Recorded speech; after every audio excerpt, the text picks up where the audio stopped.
Good morning. We have some new colors today: golden yellow, vermilion, and Prussian blue. We are going to see what these colors look like, especially compared to the primary ones. We are going to use golden yellow first to make a trunk of a tree, and we are going to use the pure color to see what it looks like first. Now we clean our brush, and then we will look at vermilion this time. We will make some fire here for Muspelheim, the land of fire. We will wash it and then take the other red, carmine red, and put it on the other side, just the same as the vermilion fire. But we want to make them wispy enough because we are going to add some lemon yellow in one half, so that's the inner halves of both flames, so that we can compare the different kinds of oranges that it can make. And we're putting the golden yellows on the outside sides, so that's two red flames divided into two kinds of yellow as well, so we can see the differences. Now I took Prussian blue, that is the one that looks darker on the bottle. Now we are going to look at how it will look like on its own first here. So this is the river around Midgard, separating it from Jotunheim, and now I'm putting some water here to spread the paint around, adding a little more. And then I'm going to use this Prussian blue to make green with lemon yellow. So clean your brush very well when you do this. And now I am painting on top of the Prussian blue with my lemon yellow, and I am experimenting here with some texture, what will happen if I dab it again and again, trying to find a green that I will be happy with. So just remember that when you switch between two colors, to always clean your brush very well, washing it in the jar and using your sponge. And make sure that if your water or your sponge gets too soaked with paint, to wash them or to replace the water.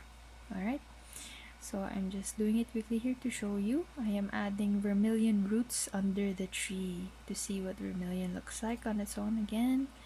This is where the dwarves live, and underneath later we'll have Nidhogg.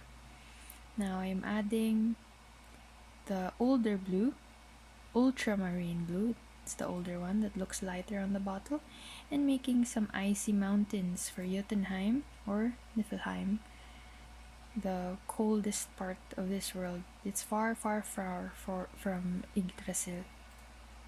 And I left some white too. Now I am going to divide the tree a bit. I'm going to put the same blue.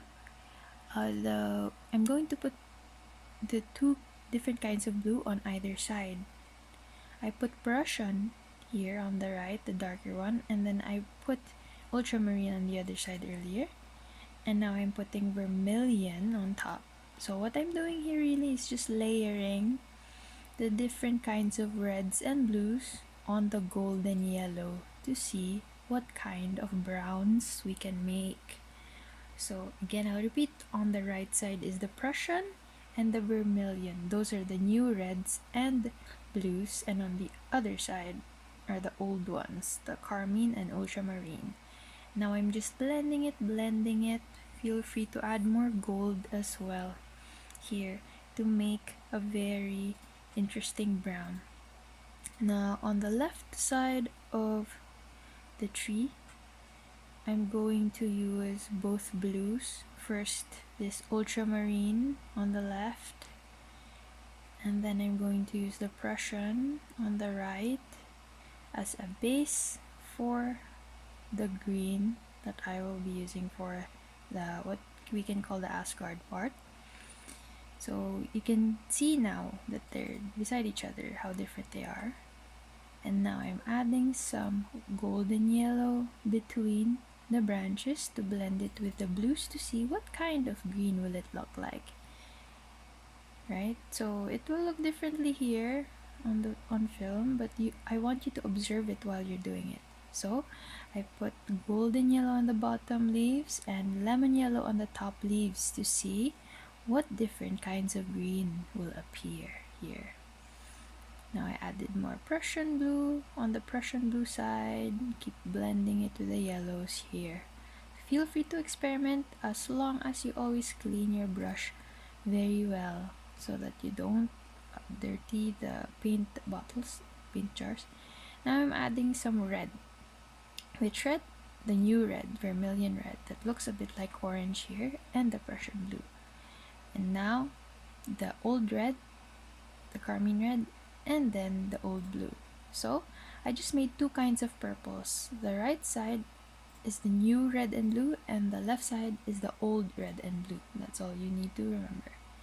Now I'm adding the new blue on the outer part of the tree to make the darkness of the space, the sky.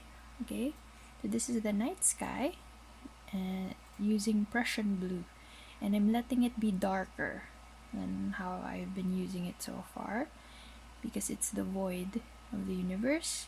And I'm adding more and more, trying to get as close as possible to the figures, and then wetting a circle here. This is just water, and then I'm drying my brush with a sponge to pick up the paint, but only a little bit. And then I'm adding a bit of yellow. You can do any kind of moon. I use the crescent, but you can make a full moon, a half moon. And now with the other blue, the older blue, I'm creating a circle here. I'm leaving a white spot for the sun, and I'm wetting the rest of the paper with just water before I add spots of ultramarine blue, the old blue. So I did it this way so that it will have a lot of white on it because it's the day. It's a very light blue. And it will look a bit like clouds if you do it this way. So if you saw, I dabbed it a bit with my sponge. As long as your sponge is clean, you can experiment with dabbing it on your paper so it can pick up the paint. And finally, I'm adding more of the new blue under the roots to darken them, and adding Nidhogg with some lemon yellow and vermilion. For Nidhogg, you can experiment what color he can be here. What I used are lemon yellow and vermilion. Lastly, I put a golden sun in the spot after it's dried, after the white spot has dried. Alright, so adding vermilion here under Nidhogg for a shadow, and he now looks a bit like rainbowy. And that is our painting for today.